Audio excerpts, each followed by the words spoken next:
have only one pair of good boots, and I seldom get to use them. But they were the first thing I packed. For 15 days I traveled through Central Africa, into the middle of the continent, in the middle of some of the worst humanitarian disasters in the world. Our objective was to gauge the state of the church here, if there was one, and to learn how Africa Inland Mission might re-engage these lands with a renewed missionary effort. What do you take on a trip like that?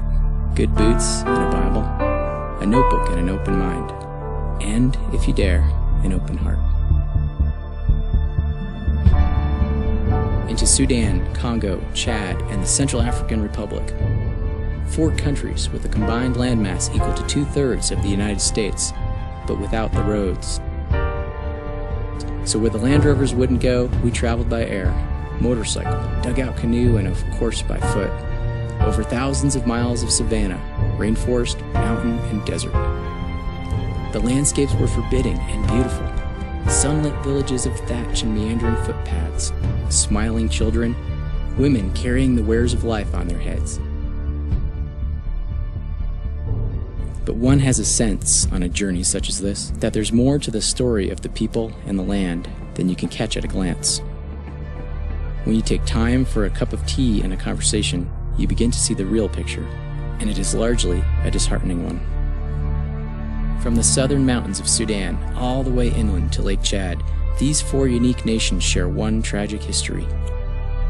Each gained independence from colonial rule somewhere around 1960, and each replaced one kind of oppression with another.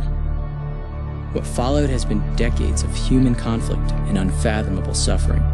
Economies and communities were destroyed, infrastructures crumbled, people scattered, the wicked prospered, and the righteous lost their homes. All 4 countries in recent years were listed among the 10 least stable places in the world, but those are only the political woes. For most of the people here, generations of spiritual darkness rooted in animistic beliefs have led to a culture steeped in fatalism and fear. The spirits which they believe control their world are the most prominent and powerful forces in their lives, and the influence of Islam simply brings more fearful uncertainty. My boots plodded through the thick elephant grass in the Imatong Mountains, tracing out a path up a hillside and back in time to an era when missionaries lived and worked here. Their house, like the Bible school they built, lay crumbling and bare, returning to the clay from which its bricks were cast. Sudan's war in the 80s drove the missionaries out and shut down the school. The church scattered, but somehow survived. It even grew. How is that possible? It's been said that the local church is the hope of the world, and in Central Africa, glimpses of that hope still remain, though they might seem like the courageous flickers of a lamp about to go out. I sat and listened to James and John, 2 young Sudanese pastors aptly named, as they told the story of reclaiming a village for the Lord, and how they fought for it, literally on their knees, next to a slab of concrete that was once a whole church. I listened to the sound of drums and the voices of a Avanze choir as songs rose above the vaulted roof of a church sanctuary built long ago, rising further still above the canopy of trees in the rainforest of CAR. I traveled down the Chari River with Pastor Samuel and ventured onto the waters of Lake Chad. There we prayed, boldly it seemed, for the gospel to one day take root this far inland. I saw the gleaming faces of the graduating class from the Bible Institute in Adi. I saw Pastor Lalima praying over 1,000 ravaged and displaced people in Mbokolo. I saw an old man, his life long ago transformed, rebuilding that old Bible school there in the Imatong Mountains.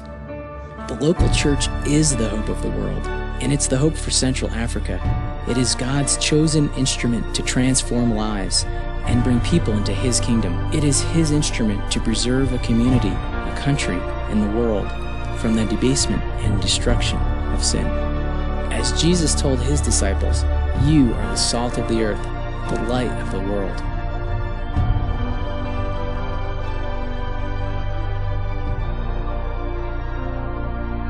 But what if the salt loses its saltiness?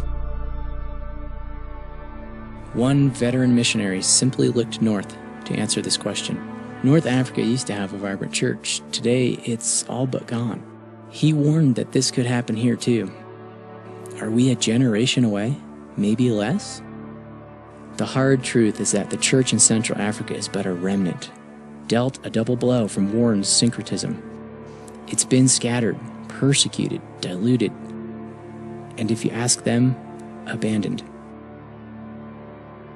I sat in the dark in a semicircle of Congolese pastors at Aru, and they asked us, why haven't the missionaries returned?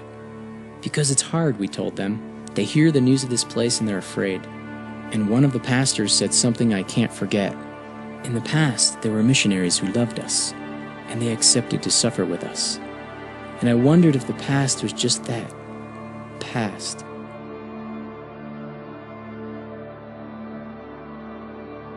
The danger now is that the living stones of the body of Christ are looking much like the actual stones of many of the buildings, crumbling, one wall where there should be 4, choked and overgrown with weeds.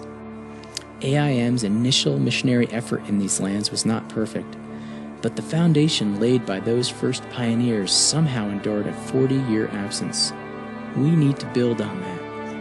And church leaders are asking for missionaries, people who love Jesus and are willing to share their lives and talents to perhaps meet a practical need while all along addressing the most important one, transformational discipleship. It's time AIM returned to Central Africa.